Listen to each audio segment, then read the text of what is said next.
beautiful people. This is the walkthrough, and we're the students of the game, and class begins now. I'm your host, Gentry, Neese, joined here by old Blue Eyes himself, Jett Wilson. Jett, how you feeling over there, pal? I'm feeling great, man. We got a fun one coming this Friday, but I'm excited to be back in the home studio. I know that we were in the home studio, aka my dad converted weather studio. Last week we were in a secondary studio, and that's why our mic sounded like we were doing Marlboro commercials on the radio back in the 50s. So, you know what I mean? Glad to be back home. Feels good to be back home. Franklin's home this week. Franklin is home this week. It'll be nice for Franklin to be back home, too. Yes, we always love that. Before we dive into it, we're going to jump right into the preview of the game. A quick explanation. This is called the walkthrough. We're going to call this the walkthrough. This is a preview episode of the Friday night game between Franklin and Page. We're going to cover all Williamson County, but we're mainly going to zero in on that Franklin and Page game. Jett, tell me about at high school when you're a football player and you practice, what happens on Thursday? So Thursdays you got the walkthrough. That means you're just in helmets, light stretch. You don't want guys to get hurt. You've already had a hard Monday, Tuesday, Wednesday practice. Walkthrough on Thursdays to go over some final things, go over things like a fumbled snap on a field goal. Yes, the weird things. Right. Yeah. Or perhaps a fumble snap on a field goal. Yes. Sometimes you got to be ready. For instance. Yeah. It's funny how you came up with that example. That's good. If you're watching on YouTube, please feel free to like and subscribe. Or go follow us on Instagram for all Students of the Game information. The handle is Students of the Game, TN as in Tennessee. All one word, Students of the Game, TN, all lowercase. That's kind of a one-stop shop hub for Students of the Game and all of our content, because you can also find us on Apple Music and Spotify for those podcasts while you're driving. You don't have to watch us. We want you to be safe while you're driving. Okay, Jett, let's get right into it. I'm going to start with what everybody's thinking. I know ever since that first episode came out, everybody's wondering what Aiden Elmore's nickname that we came up with was. I'm excited. And Jett has actually never heard this. If you don't like it, we'll have to keep going. Are you ready for this, Jett? How about this? Give me some Elmore. Oh, you like that? You like that? You Yeah, like that? yeah. You think that'll catch on, or you think we need to go back to the lab with that It's a little mouthy. okay. Tighten it up a little bit. I think the cleverness makes up. What about Aiden, give me some Elmore? Okay. Well, maybe we'll tighten it up, but for now, how does that sound? I think that's good. Yeah. Okay, well, Jett, let's get it. Let's get with the game. Before we get into this Friday's game, I think, like anything, to predict the future, let's take a look at the past, especially you history buffs out there. You understand that. Tell me about last year's Page-Franklin game when it was in Page, the home of the Patriots. Tell me about that. We were there. Yeah, and Page had a lot of hype on it the last season. They had a lot of seniors. They had state championship hopes. We went into that Friday night game, not a lot of people were picking Franklin. And Franklin was leading at halftime, 10-7. Come on now. Leading at halftime, 10-7. And what we talked about week one with Franklin not being able to close games, that's what happened. Page ended up outscoring Franklin 14-0 in the fourth quarter, kind of ran away with it. But this is a different Franklin team, and it's also a different Page team. They had senior quarterbacks gone. Their top two leading rushers were seniors gone. They had senior receivers that graduated too. So yeah, Jett, before we get into the X's and O's, tell me about the current, because like you said, Page's senior quarterback graduated. Tell me about their current quarterback situation. What's going on there? Yeah, so the new guy's a lot different. Last guy was number 5. He could throw the ball. He could run the ball. He was a really great quarterback. I love that. Okay. The guy this year is a little more one-dimensional. He's a great athlete. He's not going to surprise you with his throwing. He plays the defensive side of the ball. That's a quarterback that plays defensive side of the ball. That's how you know he's an athlete right there. Allegedly. Yeah. I've heard that he's a Memphis commit. Okay. All right. There's D1 right there. Not a quarterback. So great athlete, but not the same thrower that Page had last year, and Page usually has a great thrower with the ball. And Jake, correct me if I'm wrong, but when we were watching the TV copy of the stream of the Indy game, they used more than one quarterback, didn't they? They did. They had number 1, and they were playing some quarterback too, who's traditionally a running back. Okay, so two mobile quarterbacks. Either way, you're getting that mobile quarterback. They kind of do the same things with both guys. They're running the ball a lot with their quarterback. Kind of throw it here and there. A lot of screen passes, some shorter stuff. But it's a new look Page from what we're used to. It's very interesting because I remember that quarterback from he started multiple years and he could sling it around. Now that we're getting into the X's and O's, I'm gonna do the same thing. I'm gonna go the X's and O's of last year's team versus this year's team. Last year's team, when they ran the ball, it was a lot more counter and power, right? And then when which usually involves pulling offensive linemen, and last year but they mainly passed the ball, and they would run a lot of kind of air raid type concepts, right? A lot of motions and meshes, which is a staple of the air raid. When you hear air raid, you think mesh, right? Here you go, Jett. You ready for this? All right, I got something for you. So the guy who created air raid was a guy named Hal Mummy. You like that name? You didn't think you'd hear Hal Mummy? Hal Mummy, back when they were coaching, I believe it was, eventually they ended up coaching, he's the guy who coached Mike Leach, right? He's the guy who kind of popularized the air raid, but it was originally created by a guy named Hal Mummy. And Hal Mummy's, the staple of the air raid is the mesh concept. It's a passing route where it kind of can beat all defenses, okay? And so you've got two guys on opposite sides that are crossing each other as an automatic rub route, but they have the option, like I said, it can beat all defenses. They have the option, if it's man defense, to continue to run and kind of create that natural rub, or they can kind of stop in the zones after they cross. And then you've usually got a wheel out of the backfield from a running back, a post over the top, and then a man spotting up over the ball so that when they clear, if neither of them are open, there's a guy about 10, 12 yards deep. OTB route, we call that, over the ball. And so, but the main thing about that mesh is those two, it all kind of, the foundations of those two crossers. So a lot of air raid concepts like that last year, they were slinging around, all curls, giving the receivers options. This year, however, to your point, it was a lot of running. It's a lot more running to get the quarterback involved, which means, and what I've noticed is that they've actually changed their actual running plays to the running back a little bit so that they can do quarterback runs off of that. Right. And so I see a lot more inside and outside zone run plays, just even if it's just to the running back, and then they're going to play off of that. And how do they play off of that? Well, to show you how they play off of it, we're going to a new segment that I call the chalkboard. And so we're going to go to the board. We're going to get X's and O's here, Jett. And so if you'll hold this for me, I'll explain it. Now, because we're not stuffy Ivy League professors that speak Latin for no reason, we don't have an actual chalkboard. But I thought since we were the students of the game, the name segment worked. We have a whiteboard here. And so we have a cookie cutter formation drawn up. For those of you listening that can't see, I've got a whiteboard here. Jett's holding so beautifully. I've got a cookie cutter offense drawn up and a cookie cutter defense drawn up. And so what we've drawn up here is, if you can kind of see here, the difference in the zone read versus just the zone is this end here goes unblocked, okay? They are not going to block him.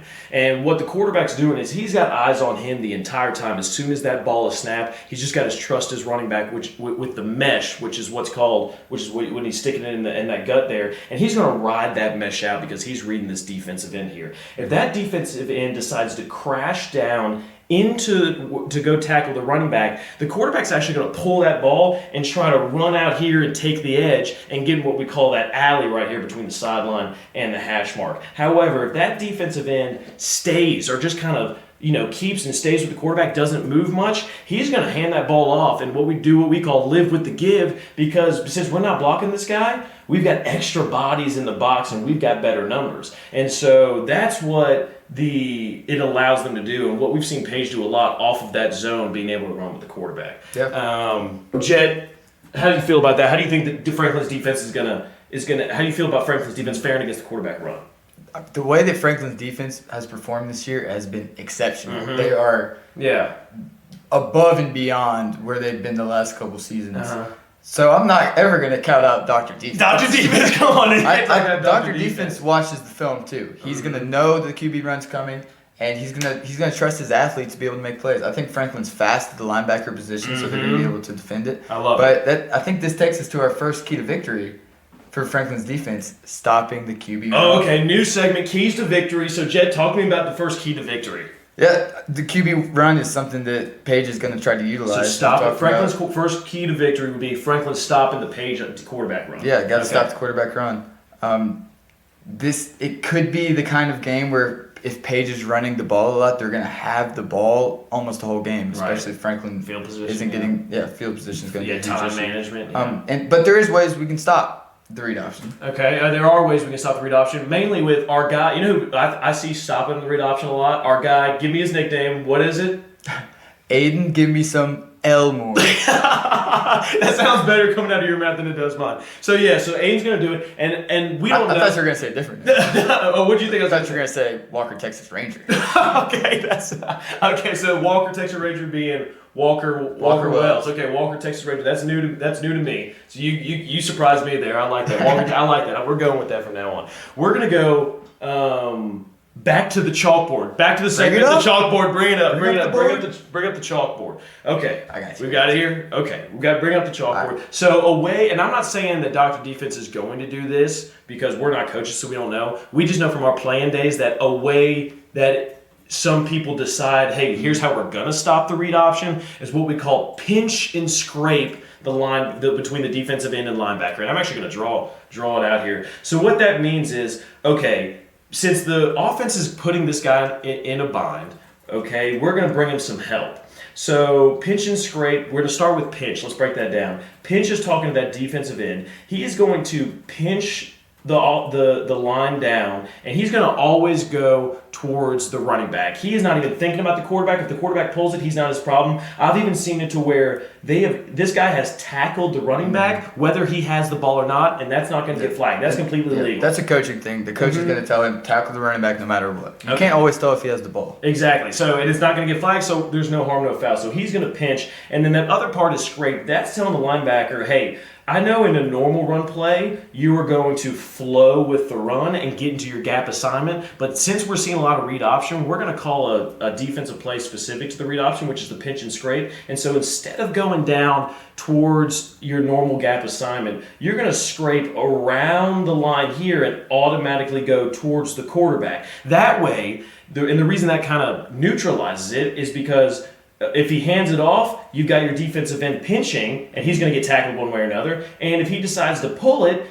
you've got your linebacker scraping, and he's going to get one-on-one and get tackled. So that is normally how you defend the read option there. Yep. And that concludes our segment, the chalkboard. You guys can also see, quick, let me help on the chalkboard. Yeah, let me hold it for Jett.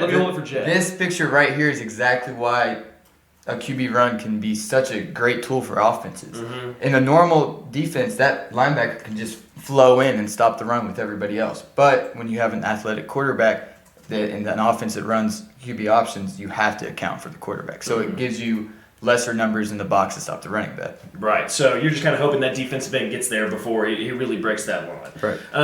Okay. Now we've kind of talked about what Paige is going to do. We've talked about what Paige is going to do last year. We've talked about Paige was going to do this year, what we think, what we're seeing off the TV copy or stream copy. Talk to me a little bit about, the only thing we really haven't talked about yet is Franklin's offense. Touch on Franklin offensively, what they need to do, the keys to victory. In other words. Keys to victory for Franklin's offense. I think number one is going to be getting first downs. Oh, yes, not getting behind the chains. Right. Yes. This is the thing that's happened the first 2 weeks where they get a 3 and out, have to punt the ball, and then the opposing team gets great field position. Mm-hmm. And we cannot put our defense up against the wall like we did last week. It is a recipe for disaster. That's how you lose football games. Mm-hmm. So they have to get first downs consistently, even if you don't score a touchdown. Just get the field position to the 50-yard line does tremendous things for your defense because they can get a stop, and then now Franklin's getting the punt, and they're starting on the 50, and they flip the script. So they cannot get lost behind the chains, especially against a team like Paige, which leads us to the next keys to victory. Okay, talk to me. Time of possession. TOP, they call it. Yeah. The way that Paige runs the ball, they're going to hold on to the ball. They're going to get 5 yards, 6 yards, 10 yards. They're going to have a lot of time of possession, and if we're not getting first downs, they're going to have the ball the entire game. Right, so we've got to neutralize that by just sustaining drives of our own. Yep. I love that. Okay, anything else to touch on this game, what you're seeing, any other keys to victory for this game specifically? I think we're going to have to get the ball in our playmakers' hands. Right. Lucas Young, Luke Thompson, Jack Flynn, Bill Jackson, Sean Gacko. We have the weapons. We need to get them the ball and give them a chance to make plays. I love that. And a lot of those guys play both ways as well. So they're offensive playmakers and they're defensive playmakers. I love that. I think that... Which also leads to time of possession. We cannot have our defense on the field the entire game. Because that defense is going to get exhausted. And that only shows as the game goes on, right? Kind of like last week. Yep. Okay. So when it comes to, I love that about the playmakers, because my favorite saying when it comes to playmakers is get the ball in the hands plus grass. A great formula, right? I know we did the chalkboard. This isn't a chalkboard segment. I'm just giving you math equations, okay? Ball in the hands plus grass, and that pretty much means I know. The Sherlock Holmes out there will probably be able to figure this out pretty quickly what it means. But pretty much what it means is you get your athletes the ball quickly in their hands with space around them, with real estate, and just watch what happens. We mentioned something last time. When Luke Thompson has the ball, you have your breath. That has the ability to go to the house every single time. Yep. I would say the same thing about Lucas Young, except I would say give him the opportunity to make a play down the field more, right? On these deep plays. Same with Wills. Wills is a great deep threat, right? And then Sean, same thing with Sean kind of, right? Get him in space, get him a couple blockers. I love that. I completely agree. Absolutely. Okay. Anything else on this Friday night game before we kind of breeze over the rest of the Williamson County games? I think we got that. All right, we got the keys to victory. We got everything broken down. Okay. All right, now to give the Franklin faithful out there kind of a snapshot, we're going to go to our favorite round, the first annual walkthrough version of this, the lightning round, Jett, right? Eventually we'll cue in some lightning music and thunder in the background. Okay, we're going to go, so we're just going to preview Friday night's schedule, okay? We've got Brentwood taking on Hendersonville. We've got Centennial taking on Indy. We've got Fairview taking on Stewart's Creek. We've got Nolensville taking on McGavick. Couldn't read my handwriting there for a second. It's all right. My mother tells me I have bad and fine motor skills. I'm not going to be able to read everything. You work with me here, though. We've got Ravenwood taking on Blackman. That should be a good game. Yeah, it will be. We've got Blackman, so there we go. Ravenwood. Exactly. We've got Spring Hill taking on Maplewood. We've got Summit taking on Green Hill. Was that a high school when we were? Is that a new high school? Yeah, okay. Yeah, I've heard about that. I heard that campus is incredible. If it's Green Hills, it's probably fancy. Their uniforms were probably made at Oak Hall and Peter Millar. That's probably where their uniforms are made of. Green Hills got a high school. Are you kidding me? All right, we've got BGA taking on Nashville Christian. BGA is going to probably put up 60 points just like they have. Nashville Christian's got that quarterback, though. Nashville Christian? No, tell me about it. So he was a freshman last year, started. He's like 6'4", 215. Okay. He's supposed to be like one of the first or second best players in the class in the nation. All right, we got to find out his name. We're going to have his name by Saturday. We'll shout him out there. Yeah. Okay, there you go. I will be watching out for him. Okay. Sophomore now. But yeah. So, okay. All right, here we go. I like that. We've got BA taking on Christian Brothers. BA actually beat Brentwood last week, so there's a little quick fact for you. CPA's taking on JP2. Okay, we've got, and then finally we've got FRA taking on Webb School. So that's the slate, right? That's what to expect. We'll have the results for that on Saturday morning by the time you're watching this. Yep. I think for the preview episode for our first annual walkthrough, that kind of wraps things up. Before I wrap it up here, Jett, any final comments, thoughts, or concerns? Excited for the game on Friday. Okay, so we'll be there, right? If you see Get loud, right? When they're on, when the opposing team, when Paige is on third down, I don't want anybody sitting down. Stomp the feet. Right? Get it moving. Get it. Maybe, jump around a little bit, okay? We'll see you there. We're super excited for the game, super excited to watch it unfold. And then we will look forward to seeing you guys on Saturday morning for your first cup of coffee for Friday Night Lights on Air, presented by Students of the Game. Anywhere you can listen to podcasts and YouTube. Saturday morning, breaking down the result of Franklin versus Paige. We'll see you there.